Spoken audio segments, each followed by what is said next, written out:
இன்று முருகன் உன்னிடம் ஒரு கேள்வி கேட்கிறாரு. நான் உன் வீட்டில் உள்ளேனா? ஒரு சுவர் இருந்தால் அது வீடு இல்லை, அன்பு இருந்தால்தான் அது வீடு.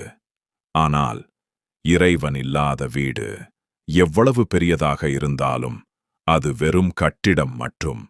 முன்னாடி தமிழர் வீடுகளில் காலையில் சங்கு ஓசை கேட்டது, தீபம் ஏற்றப்பட்டது, கந்த சஷ்டி கவசம் ஒலித்தது.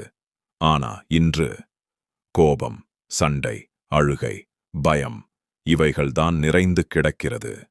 முருகன் ஒரு சிலை மட்டும் இல்ல. அவர் வந்த இடத்தில் இருள் நீங்கும்.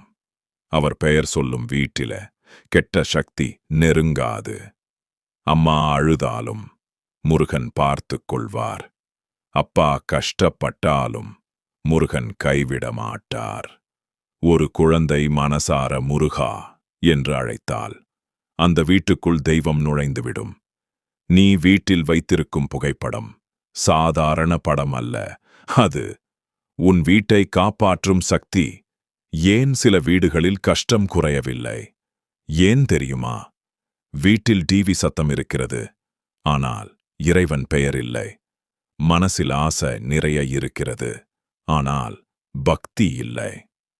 வீட்டில் எல்லாரும் சேர்ந்து சாப்பிடுறாங்க, ஆனா சேர்ந்து ஒரு நிமிஷம் கூட பிரார்த்தனை செய்யல.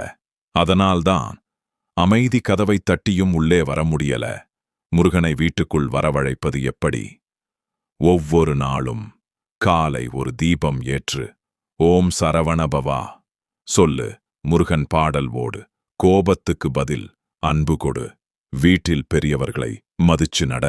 இதெல்லாம் செய்தால் முருகன் உன் வீட்டில் இருப்பார்.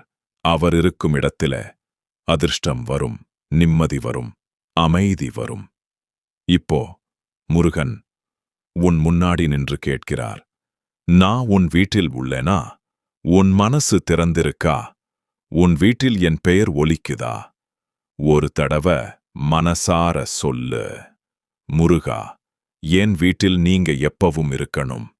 இந்த வீடியோவை பார்க்கும் ஒவ்வொரு வீட்டிலும் முருகன் அருள் நிறையட்டும், கஷ்டம் நீங்கட்டும், நிம்மதி பெருகட்டும்.